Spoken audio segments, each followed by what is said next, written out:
One more case to talk about is you recently resolved a misdemeanor child abuse case, right?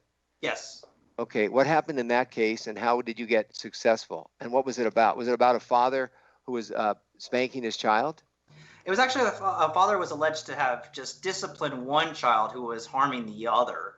And unfortunately, the police were involved, social workers were involved, and they determined that his discipline was just excessive because he was alleged to have used an object, which you're not allowed to use.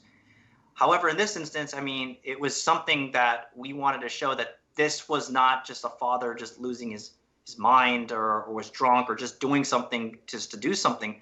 We were showing that he was trying to discipline his son, and it may have gone a little more than the courts would like, but because he was seriously had tried or exercised every possible option to try to keep the older son from being a bully, and that he had sought out counseling, we were able to put that together, package it in a way that the prosecutor was agreeable that if with therapy, parental classes, maybe some anger management, they would agree to drop the charges. And so eventually he'll get this, not only this conviction dismissed, but he can even seal his arrest records in the state if you don't have a conviction. So we hope to deal with that in the coming months, but that's where we're at. And if he does what he's supposed to do, he'll get that dismissal. What did he hit the child with?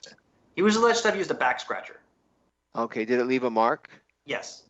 So in this case that Greg just handled, for those of you on TikTok didn't hear, the father used a back scratcher to discipline his kid. It left a mark on his body, and that normally is a criminal prosecution. Just so you know, don't ever strike your child with any object. If it leaves a mark, you're subject to getting arrested and possibly having your child taken away. Greg did a brilliant job in being able to convince the court and the prosecutor that it was a one-off and that the child was sort of incorrigible, and he had taken a series of steps to try to discipline him without physical punishment, and they didn't work. And he used this as a last resort. It's still not cool. It's still not okay, but Greg was able to get him into some classes, and then the case is ultimately going to be dismissed. But it is never a good idea in 2021, no matter what your parents taught you, to strike your child with anything.